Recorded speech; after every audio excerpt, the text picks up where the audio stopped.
You've worked all month, the paycheck hits your account. Then you go out and spend some of it, and in that exact moment, your brain activates its pain networks. Not a metaphor, real, neurological pain. Why would spending something you earned cause you to suffer? That's the first clue that money is not what you think it is. To understand why spending hurts, we first have to ask an even stranger question. What is money? I mean, really, most people think they know. It's that piece of paper in your wallet, or the numbers on your screen, but that's like saying water is H2O. Technically correct, yet it completely misses why we might fear it, worship it, or drown in it. An economist will tell you money is a medium of exchange, a measure of value, a store of value, and a standard of deferred payment. That's the functional definition. It solved the problem of barter, where you needed a double coincidence of wants. If you had a chicken and wanted shoes, you had to find someone with shoes who wanted a chicken. Money decouples that, but that only describes what money does, not what it is. The real mystery is, why does that piece of paper have value? It's just cotton and linen. You can't eat it. You can't build a house with it. Yet people will give you real food, real shelter for it. The story of how we got here is a journey from shells to gold to pure belief. For most of history, money was something with intrinsic value. Cattle, salt, cowrie shells, eventually gold and silver. A gold coin was valuable because gold was beautiful and scarce. Then came representative money, paper that was a claim on real gold stored somewhere. But in 1971, that link broke. President Nixon closed the gold window and the dollar became pure fiat, valuable only because the government says so and because everyone believes it. And that's where sociology drops a bomb. The German thinker Georg Simmel, in 1900, said money is not a thing at all. It's a claim upon society. When you hold a $100 bill, you don't own paper. You own a certificate that society as a whole owes you 100 units of value. Money is a social relationship. It's a form of debt. Simmel argued that money does something darker. It depersonalizes human life. It turns interactions into transactions. It turns qualities, your skills, your time, your passion, into quantities. Everything gets a price. That cold levelling power gives a superficial equality, but it can erase what makes things unique. Now we can start to answer our opening mystery. Psychology reveals that money is never neutral.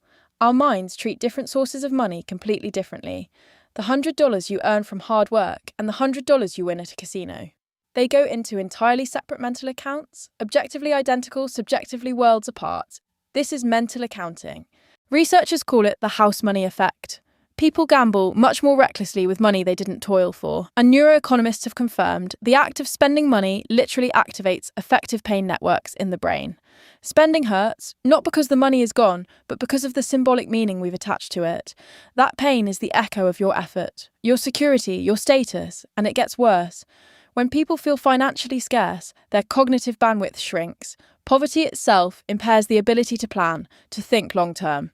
It's not a character flaw, it's a cognitive burden. Money, or the lack of it, literally changes how your brain works. Simmel noticed another cruel twist. Money starts as a means to get what you want, but over time it transforms into the ultimate end.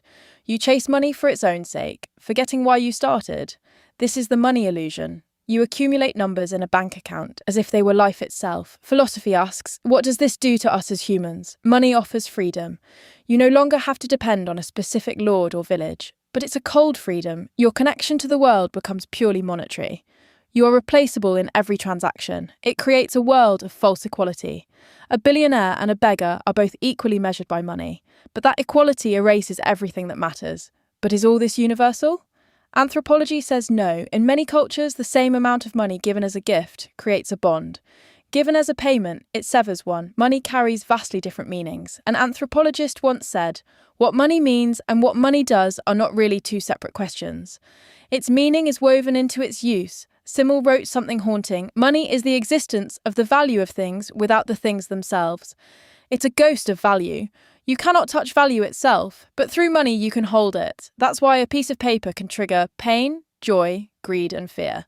It's a spirit we've all agreed to believe in, and this ghost has changed bodies throughout history. From cattle and shells to gold coins, to paper backed by gold, to pure fiat since 1971, and now a new body, digital currency. Bitcoin emerged in 2009, promising a form of money that doesn't rely on governments or even on trust between people. But sociologist Nigel Dodd asks a sharp question. If the essence of money is social trust, can something that claims to eliminate trust really be money? Bitcoin doesn't remove trust. It shifts it from people to algorithms and cryptography.